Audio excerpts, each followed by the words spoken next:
दोस्तों, अनुभव की सीढ़ी के सभी दर्शकों व श्रोताओं को मेरा नमस्कार। दोस्तों, आज हम बात करेंगे एक अवधी लोक चेतना की प्रगतिशील वार्षिक पत्रिका खरकैंचा।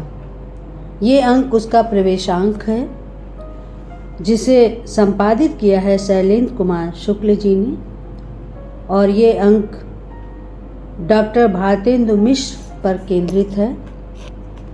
बहुत ही सुंदर और बहुत ही अच्छे पेपर पे ये अंक इन्होंने निकाला है।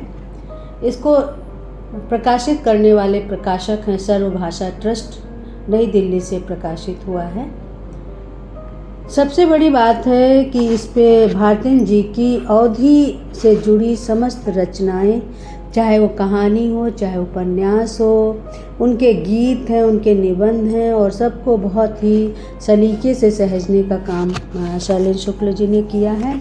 और इसके लिए उन्होंने बहुत ही श्रम किया है, और इसी का परिणाम है कि इस पत्रिका के लिए उन्होंने विश्वनाथ त्रिपाठी जी, सूर्य प्रसाद दीक्षित जी, महेश सिंह, चंद्रकला त्रिपाठी, बलभद्र, बजरंग बिहारी तिवारी, प्रभाकर सिंह, सुजीत कुमार सिंह, बिंदु माधव मिश्र, चित्रा मुद्गल, महेश दर्पण, विद्याविन सिंह, शैलेंद्र नाथ मिश्र, रामानुज अस्थाना, वंदना मिश्रा, रविंद्र कातैन, राम गरीब पांडे विकल, गंगा प्रसाद शर्मा गुणशेखर, वसुंधरा यादव, रंजना मिश्रा, विनय दास, जय सिंह कृष्ण जैसे वरिष्ठ साहित्यकारों के आलेख उन्होंने प्राप्त किए, और इस पर उन्होंने इस पत्रिका में उनको स्थान दिया, और बहुत ही सुंदर ये कृति है।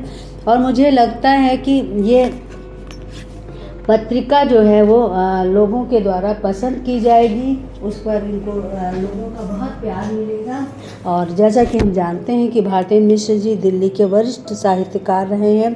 नवगीतकारों में उनका नाम है, अवधी गीतकारों में, अवधी साहित्यकारों में उनका नाम है। आपकी कई किताबें जो है अभी जो है अवधी का जो सिलेबस तय हुआ है पाठ्यक्रम में, स्नातक और स्नातकोत्तर पाठ्यक्रम में, उसमें आपके निबंध और आपका उपन्यास चंद्रावती और कहानी दाखिल खारिज जैसी चीज़ें आपकी इसमें शामिल की गई हैं। और ये जो बात करते हैं, अब थोड़ी सी बात करते हैं खरकैंचा के संपादकीय में इन्होंने शैलेंद्र शुक्ल जी ने लिखा है, मैं उसको ही सिर्फ एक पैरा पढ़ूंगी उसका, कि अब जब पत्रिका निकारे के साथ पूरी हुई रही है तो यही के नामकरण के बारे में यह बताओ जरूरी लागत है कि खरकैंचा नाव काहे। अवधि की देशज स्थानीयता माँ खंजन पक्षी का खरकैंचा कहा जाता है। यह चिड़ैया शरद के आगमन पर दिखाई पड़ता है। यही के देखाते यह मान लीन जाता है कि अब बरखा निकल गया है और जाड़े के शुरुआत होय का है। यह चिड़ई का देखब सगुन माना जाता है। जायसी और तुलसी दोनों जने यह पक्षी के गुणगान के है, लेकिन तत्सम शब्द खंजन क्या प्रयोग भा है।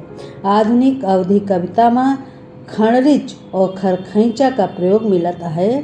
खरकैंचा उनवानते यह कविता हिंदी में लिखे रहन 2010 में, जौन बया में छपी रहे। यही का पढ़ के ज्ञानेंद्र पति दादा का फोन आवा। बड़ी लंबी काव्य परंपरा में खंजन के वह उल्लेख बताएं। यह कितनी नीक बात है कि खरकैंचा का जगह बयां के हियन मिली। दोनों चिड़ैयन के नाम पे बहुते पत्रिका हिंदी में हैं। हंस और सारिका का कौन भूल सकत है भला। खरकैंचा सीतापुर के आसपास खंजन का कहा जाता है। यही नाव ते हमरी माटी के अर्धान के पहचान जुड़ी है। यह प्रयोजन सही भले लंबे समय के अवचेतन का अब यह चेतन रूप बना खरकैंचा। तो भैया शैलेंद्र शुक्ल जी, यो खरकैंचा के जो उड़ान दूर तक रही, बिल्कुल पक्षी के समान ही, और आपका बहुत बहुत बधाई कि आप इतनी पत्रिका निकाले हो। और भारतेंदु दादा का भी बहुत बहुत बधाई। और सबसे बड़ी बात है कि अवधि के नाम पर एक पत्रिका का प्रकाशन हो रहा है। तो ये बहुत सराहनीय काम है और हमका लगत है कि हमरे जो श्रोता हैं उन सब का यही के बहुत जो है प्रशंसा मिली ये पत्रिका का और बहुत ज़्यादा इसका पसंद की जाई। तो अब एक गीत भारती मिश्र का जो एक किताब के पीछे छपा है, बस हम वही पढ़ के अपन बात ख़त्म करीबे कि कितने दिन बाद राह लीने हो, खैरियत है कि चाह लीने हो। कितने दिन बाद राह लीने हो, खैरियत है कि चाह लीने हो। आग बुझगे धुआं धुआं हुईगा, आज लो दर्द दाह लीने हो। अब खुले दिल ते चलो बात करी, तुम तो सौती हम डाह लीने हो। हमरे जीव मा प्यारू है वैसे, नीक कीने हो थाह लीने हो। टूट रिश्ता जुड़ा मोहब्बत का, यार कीते सलाह लीने हो।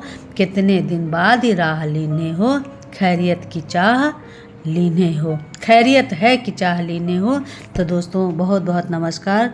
हमारे इस चैनल को इसी तरह से अपने मोहब्बत से जो है बनाए रखिए अपने मोहब्बत को, और हम फिर मिलेंगे। हमारे इस चैनल को सब्सक्राइब करिए, लाइक करिए, कमेंट्स करिए। धन्यवाद।